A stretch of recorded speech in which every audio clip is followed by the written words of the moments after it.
तो नमस्कार, स्वागत है आप सभी का। अपन पढ़ रहे हैं राजस्थान का इतिहास और इतिहास में पढ़ रहे हैं मेवाड़ का इतिहास। उसमें अपन ने पिछला पढ़ा था कौन सा, बयाना का युद्ध। बयाना का युद्ध किस किस के बीच हुआ था? तो बयाना का युद्ध हुआ था इधर से महाराणा सांगा और उधर से कौन था, बाबर की तरफ से मेहंदी ख्वाजा वगैरह सुल्तान मिर्जा उनके नेतृत्व में हुआ था। जीता कौन इस युद्ध को? इस युद्ध में राणा सांगा की तरफ से कौन जाते हैं? राणा सांगा का बड़ा बेटा भोजराज, और इस युद्ध को जीत लेते हैं। वह युद्ध के पश्चात वापस लौटते समय किसकी मृत्यु हो जाती है? भोजराज की, जो कि मीराबाई के पति थे। उसके बाद अपन ने देखा था कि यहाँ बुरी हालत की थी बयाना के युद्ध में। उसके बाद बाबर के सैनिक अगला युद्ध लड़ने से ही मना कर देते हैं। तो फिर बाबर कुछ एक घोषणाएं करता है, जैसे शराबबंदी की, उसके अलावा तमगा कर समाप्त करने की, उसके अलावा सैनिकों में सिक्के भी बंटवाता है और उनको वापस तैयार करता है। तो अगला जो युद्ध होगा महाराणा सांगा और इनके बीच, उस युद्ध का नाम क्या है? तो अगला जो युद्ध हुआ महाराणा सांगा और बाबर के बीच, उस युद्ध का नाम है खानवा का युद्ध।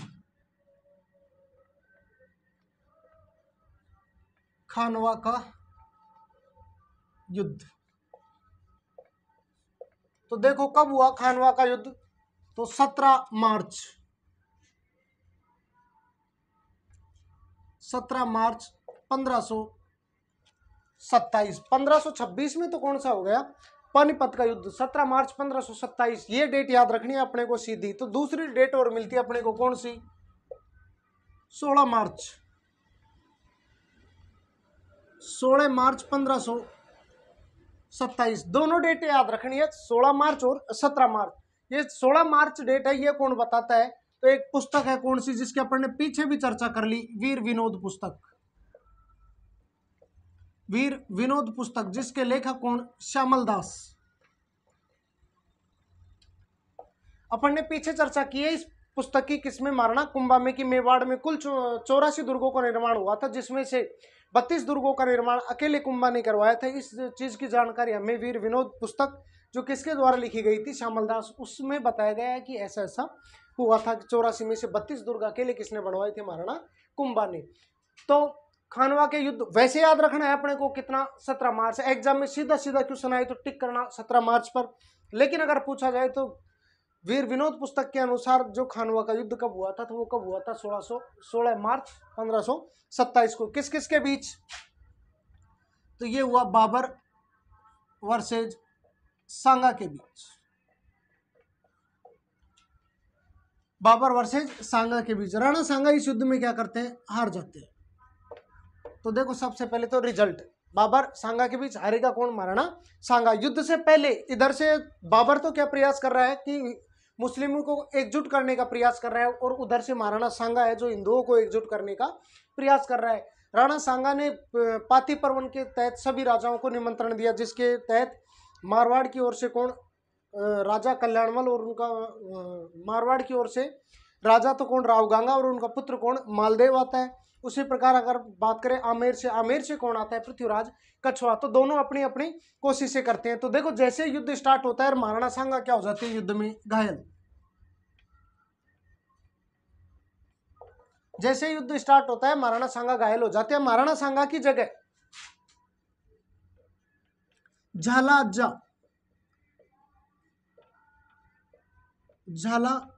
अज्जा राज्य चिन्ह धारण करता है। राज्य चिन्ह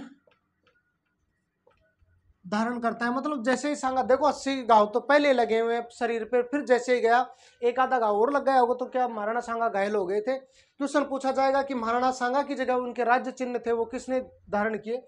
झाला अज्जाओं ने। जब भी ये बड़े राजा घायल हो जाते थे या इनकी युद्ध करने की क्षमता नहीं होती, तो झाला जो राजा थे वो आके इनका राज्य चिन्ह धारण करते। महाराणा प्रताप के समय पढ़ेंगे अपन दूसरा झाला।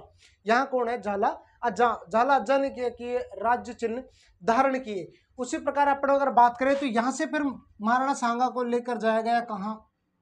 बसवा। ये बसवा कहां पड़ता है भाई? दौसा। मेरा आप लोगों के लिए एक जानकारी की बात, हम जहाँ से क्लास ले रहे हैं वहाँ से लगभग 2 किलोमीटर की दूरी पर ही पड़ता है। कौन सी जगह? बसवा, जो कहाँ पड़ता है? दौसा में। यहीं पर राणा सांगा का क्या है? चबूतरा। तो राणा सांगा को घायल अवस्था में कहाँ ले जाया गया? बसवा, जहाँ राणा सांगा का क्या है? चबूतरा। यहाँ से फिर जैसे ही राणा सांगा को होश आया तो उन्होंने वापिस बाबर से युद्ध करने की इच्छा जताई, लेकिन इस डर से वो हो गया कौन? पृथ्वीराज कछुआ, और बोले कि ये तो खुद तो मरेगा, अपने को भी मरवाएगा। यहां से इनको ले गया कहाँ? एरिच, या बोले तो इरिच। इरिच कहाँ? उत्तर प्रदेश में। एरिच उत्तर प्रदेश ले जाया गया, जहां महाराणा सांगा को जहर दिया गया। एरिच में महाराणा सांगा को जहर दिया गया। अगर इनकी मृत्यु की बात की तो यहां लिख लेते अपन, तो घायल अवस्था में तो कहां ले जाया गया इनको? घायल अवस्था में कहां? बसवा, दौसा, जहां क्या है? राणा सांगा का चबूतरा। उसके अलावा जहर कहां दिया गया?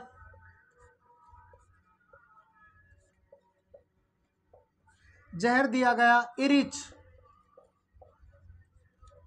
इरिच कहां? उत्तर प्रदेश में। अगर बात करें इनकी मृत्यु, तो महाराणा सांगा की मृत्यु हुई थी कहां? कालपी, और कालपी जगह पड़ती है कहां? मध्य प्रदेश में।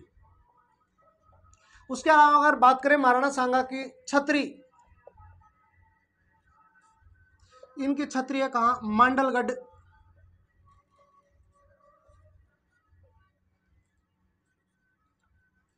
मांडलगढ़ भीलवाड़ा में। तो यही बसवा, दौसा में राणा सांगा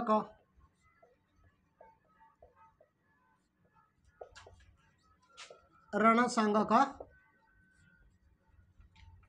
चबूतरा है। तो जैसे ही खानवा का युद्ध 17 मार्च 1727 या फिर 16 मार्च 1527 को, ये कौन कह रहा है? वीर विनोद। जैसे युद्ध स्टार्ट हुआ, महाराणा सांगा क्या हो गए? घायल। जैसे ही घायल हुए तो उनके राज्य चिन्ह धारण किए किसने? झाला अज्जा। घायल अवस्था में महाराणा सांगा को लाया गया कहाँ? बसवा, दौसा, जहां इन्होंने वापस युद्ध में आने की क्या इच्छा जताई। लेकिन यहाँ से फिर इनको ले जाया गया कहाँ? इरिच, उत्तर प्रदेश में, जहां महाराणा सांगा को जहर दिया गया। तो घायल अवस्था में कहाँ? बसवा, दौसा। जहर दिया गया कहाँ? इरिच, उत्तर प्रदेश में। मृत्यु कहाँ हुई इनकी? कालपी, मध्य प्रदेश में। जहाँ इनकी छतरी कहाँ है? मांडलगढ़ भीलवाड़ा में। और राणा सांगा का चबूतरा कहाँ है? ये कहाँ है? बसवा, दौसा में। तो महाराणा सांगा युद्ध के दौरान तो नहीं मरे थे, इनको कालपी मध्य प्रदेश में। हर एक लाइन क्वेश्चन है। राज्य चिन्ह किसने धारण किए? ये अपने आप में क्वेश्चन है, झाला अज्जा। आगे बात करेंगे अपन, जैसे मेवाड़ आगे बढ़ेंगे, झाला बिद आएगा एक जगह, वहां मैं आपको वापस याद करूंगा किसको? झाला अज्जा को। घायल अवस्था में कहाँ ले जाया गया? बसवा, दौसा।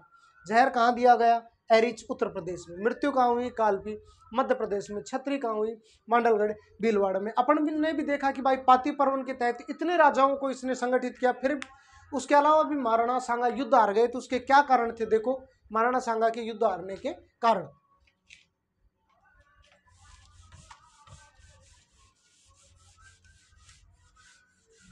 तो घायल अवस्था में महाराणा सांगा को बसवा लाया गया, जहां इनका क्या है? चबूतरा। और अगर छतरी की बात करें, महाराणा सांगा की छतरी, तो महाराणा सांगा की छतरी कहाँ है? मैं से महाराणा, मैं से मांडलगढ़ भीलवाड़ा में। देखो, खानवा युद्ध के बाद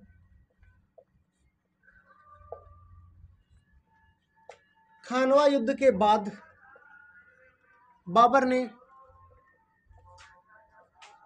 ने गाजी की उपाधि धारण की। गाजी की उपाधि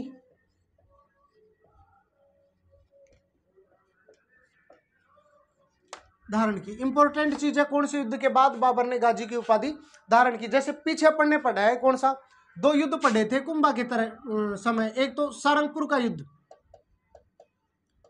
सारंगपुर का युद्ध कब? 1437 में। सारंगपुर के युद्ध को जीतने के बाद कुंभा बनाता है कौन सा? विजय स्तंभ। विजय स्तंभ। उसी प्रकार दूसरा था कौन सा युद्ध? बदनौर का युद्ध। और बदनौर के बाद किसका निर्माण करवाता है? कुशाल माता का मंदिर। कहाँ? बजनौर भीलवाड़ा में। तो उसी प्रकार कौन से युद्ध के बाद? खानवा युद्ध के बाद बाबर ने किसकी उपाधि धारण की? गाजी की उपाधि धारण की। देखो, अलवर जिले की एक तहसील भी पड़ती है जिसका नाम है क्या? थाना गाजी।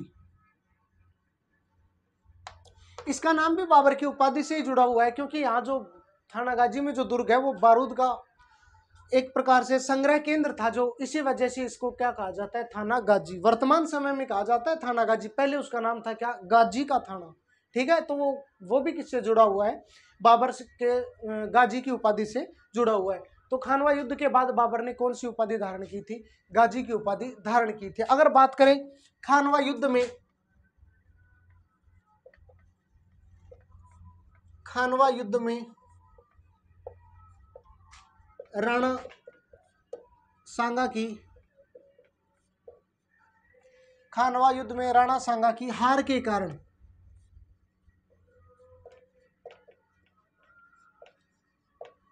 तो उन कारणों की बात करते हैं जिनकी वजह से राणा सांगा खानवा का युद्ध था जो हार गया। तो इनमें पहले अगर अपन बात करें तो हिंदू राजाओं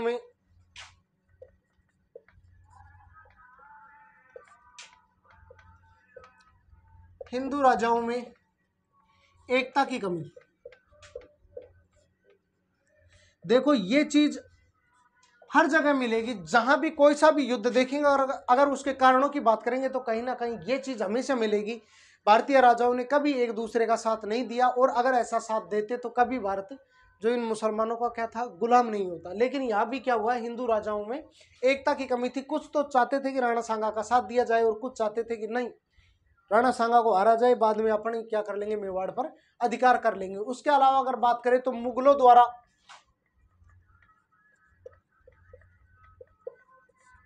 द्वारा हल्के हथियारों का प्रयोग किया गया, हल्के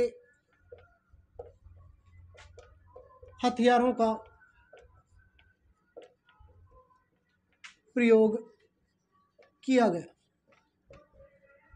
देखो जो भारतीय राजाएं थे या सैनिक थे, उनकी तलवार में लगभग 8-10-15 किलो वजन के आसपास होता था, जबकि मुसलमान थे इनकी तलवार 4-5 किलो की। अब बताओ उस तलवार को, जब भारी तलवार को चलाया जाएगा तब तक लगभग 3-4 लोगों पे आक्रमण कर दिया जाता था हल्की तलवार से। यह भी एक युद्ध को जीतने का कारण था, किनका, बाबर का। तो हिंदू राजाओं में एकता की कमी, उसके अलावा भारतीय राजाओं द्वारा हल्के हथियारों का क्या किया गया, प्रयोग किया गया। राणा सांगा द्वारा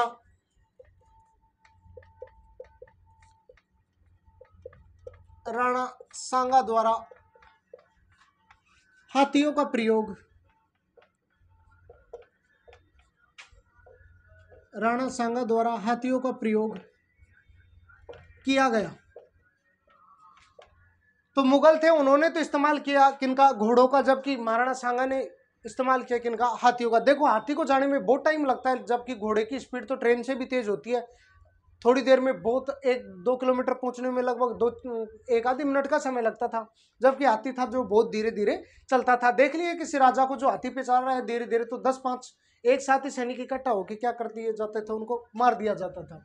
तो सांगा द्वारा हाथियों का प्रयोग, जबकि मुसलमान या मुगलों द्वारा किसका प्रयोग किया गया, घोड़ों का प्रयोग किया गया। घोड़ों की स्वाभाविक बात है कि क्या स्पीड तेज होती है, तो ये भी एक युद्ध का हारने का कारण था। उसके अलावा बात करें तो बाबर द्वारा, ये दोनों इंपॉर्टेंट है अंत वाली, बाबर द्वारा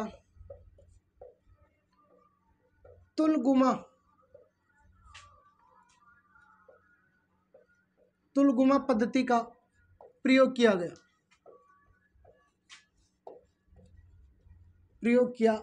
देखो तुलगुमा पद्धति क्या होता है, इंपॉर्टेंट पद्धति है। देखो जैसे मान ले एक तरफ अपन इधर से सेना है राणा सांगा की, इधर से सेना है किसकी, अगर बात करें तो बाबर की, इधर से सांगा की और इधर से किसकी, बाबर की। तो देखो पहले क्या होता था कि सामने सामने के सैनिक लड़ते थे। अब सिर्फ जैसे ही आगे के खत्म हुए तो फिर पीछे वाले आगे आ जाते थे, इस प्रकार युद्ध चलता था। लेकिन बाबर ने एक नई प्रथा स्टार्ट की, उसने क्या कहा कि भाई सामने वाले लड़ते रहेंगे, 3 ओर से इनको घेरो। तुलगमा यानी कि तीनों ओर से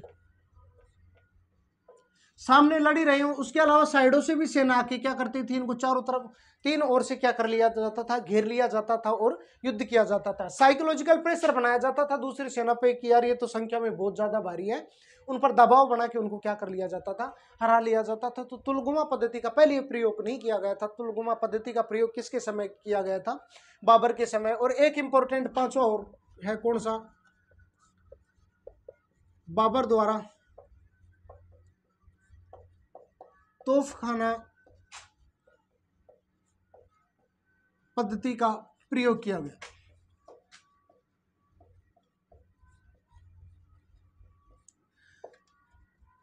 तो तोपों को प्रयोग किया जा रहा है कौन से खानवा युद्ध में, जबकि भारतीय जो राजा या सैनिक थे उन्होंने तो तोपों को कभी देखा भी नहीं। देखो अब तलवार से मारेंगे 2-4 को, जबकि तोप का एक गोला जाएगा तो 150-200-400 सैनिकों को एक साथ ही खत्म कर देगा। तो ये थे खानवा युद्ध में राणा सांगा की हार के कारण। इसके अलावा भी अगर बात करें तो कुछ एक सैनिक थे जिनके धोखे के कारण भी राणा सांगा हारा था, जिनमें अपन ने एक बात की थी, नागौर से कौन, खानजादा, उसके अलावा रायसीन एमपी का कौन, सिलेरी तंवर। तो मेन रीजन तो ये थे कौन से, हिंदू राजाओं में एकता की कमी, रेडीमेड है, हर कहीं चल सकता है। उसके अलावा मुगलों द्वारा हल्के हथियारों का प्रयोग किया गया। उसके अलावा राणा सांगा द्वारा हाथियों का प्रयोग, जबकि मुगलों द्वारा किसका प्रयोग किया गया, घोड़ों का। बाबर द्वारा कौन सी पद्धति का प्रयोग किया गया, तुलगुमा पद्धति का। इंपॉर्टेंट पद्धति है कौन सी, तुलगुमा पद्धति। तुलगुमा यानी कि तीनों ओर से घेर पर उन पर आक्रमण करो। उसके अलावा इंपॉर्टेंट कौन सी, बाबर द्वारा तोपखाना पद्धति का प्रयोग किया गया। बाबर के 2 तोपची भी थे, नाम पूछा जा सकता है, इंपॉर्टेंट है, याद रखना है। बाबर के 2 तोपची कौन कौन से, अली मुस्तफा और मुस्ताद अली।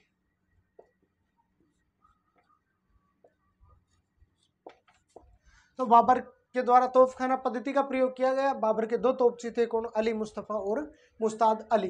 तो ये बातें थी किसके बारे में कि क्यों भाई राणा सांगा था जो खानवा का युद्ध हारा।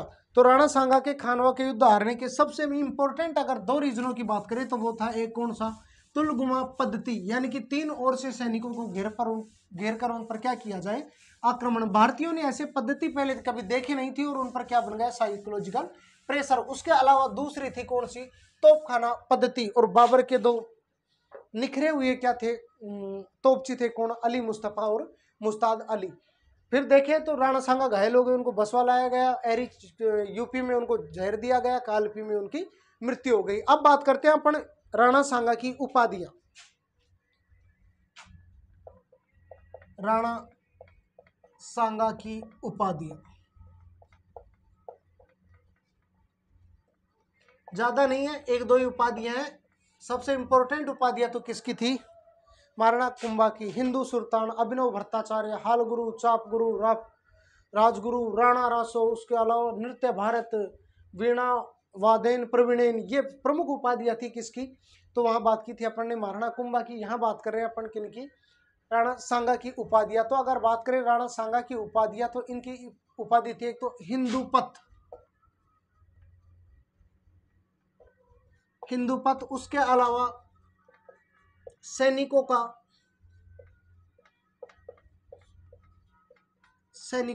भग्नावेश। सैनिकों को भग्नावेश क्यों कहा गया, इनको 80 घाव होने के कारण। पूछा भी जाता है कि महाराणा सांगा के शरीर पर कुल कितने घाव थे, 80 घाव, जिनमें से अपन ने बात की थी कि 50-60 घाव तो किसने दे दिए थे इनको, पृथ्वीराज ने। ये उपाधि किसने दी थी, ये सबसे इंपॉर्टेंट लाइन है। तो इनको सैनिकों का भग्नावेश या सैनिकों का खंडर भी कहा जाता है, सैनिकों का खंडर, ये उपाधि किसने दी थी, कर्नल जेम्स टोड, जिनको क्या कहा जाता है, घोड़े वाले बाबा। तो सबसे इंपॉर्टेंट उपाधियां थी 2, एक तो हिंदूपथ, उसके अलावा सैनिकों का भग्नावेश क्यों कहा जाता था, 80 घाव होने के कारण इन्हीं को सैनिकों का खंडर भी कहा जाता था। ये उपाधि किसने दी थी, कर्नल जेम्स टोड द्वारा। बहुत इंपॉर्टेंट है, सीधा क्वेश्चन आएगा कि महाराणा सांगा को सैनिक भग्नावेश किसने कहा है, और 4 ऑप्शन में दे देगा और उस हिसाब से आपसे पूछा जाएगा। अगर अपन बात करें महाराणा सांगा के दरबार में, तो इनके दरबार में 7 तो राजा मतलब बड़े बड़े, उसके अलावा 9 राव व 104 सरदार थे।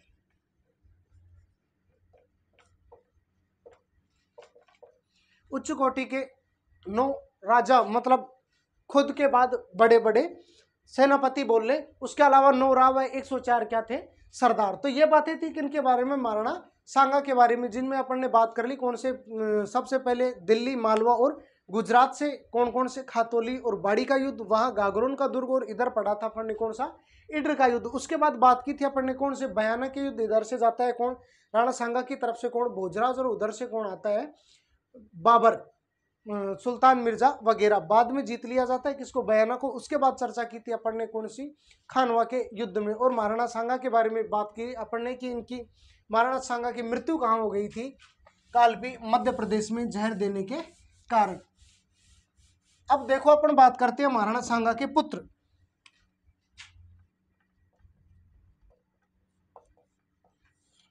तो देखो महाराणा सांगा के पुत्र कौन कौन से थे, भोजराज, उसके अलावा रतन सिंह, विक्रमादित्य और उदय सिंह।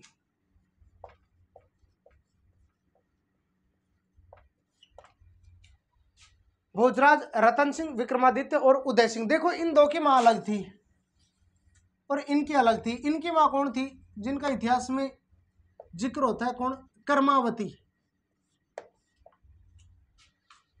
तो भोजराज, इसके बारे में तो अपन ने पढ़ लिया कौन से, बयाना युद्ध के पश्चात, बयाना युद्ध से लौटते समय,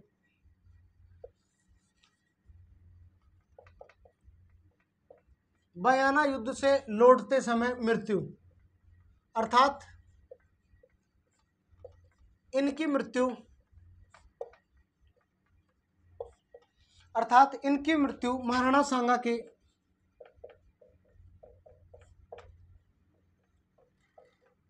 अर्थात इनकी मृत्यु महाराणा सांगा के जीवन काल में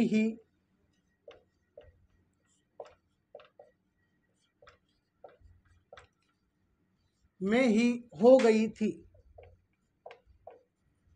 चर्चा की थी अपन ने कौन से, बयाना के युद्ध के बाद वापस लौट रहे थे तभी। उसके बाद देखो महाराणा सांगा के बाद राजा बनता है कौन, रतन सिंह।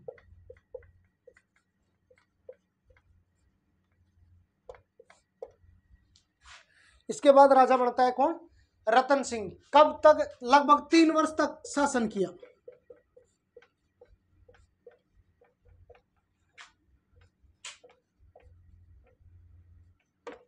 देखो इस रतन सिंह की जगह विक्रमादित्य को राजा बनाने के लिए कर्मावती सहायता मांगती है किससे, बाबर से। लेकिन उसी समय लगभग 1530 के आसपास मृत्यु हो जाती है किसकी, बाबर की भी। तो ये चाहती थी उधर से कर्मावती की किसको शासक बना दिया जाए, उसके पुत्र, खुद के पुत्र किसको, विक्रमादित्य को। इसी वजह से उसने बाबर को से सहायता भी लेनी चाहिए, लेकिन बाबर की क्या हो गई थी, मृत्यु। ये क्या हुआ था, 3 वर्ष तक शासन किया वह, मतलब राणा सांगा के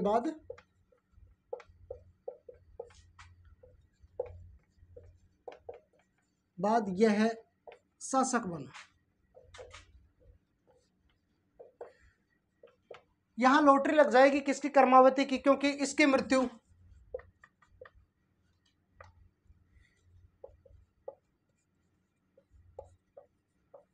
देखो पीछे अपन ने चर्चा की थी कि इनमें बूंदी के चौहानों में, बूंदी के चौहानों में अपन ने चर्चा की, बूंदी के सूरजमल हाड़ा ने। जब मैंने आपको बूंदी के चौहान पढ़ाए थे तब वहां पर इस लाइन की चर्चा की थी। तो बूंदी के सूरजमल हाड़ा ने अहेरिया उत्सव, अहेरिया उत्सव मतलब होली जैसा एक त्योहार था, उसी में मार दिया था किसको, तो बूंदी के सूरजमल हाड़ा ने अहेरिया उत्सव में रतन सिंह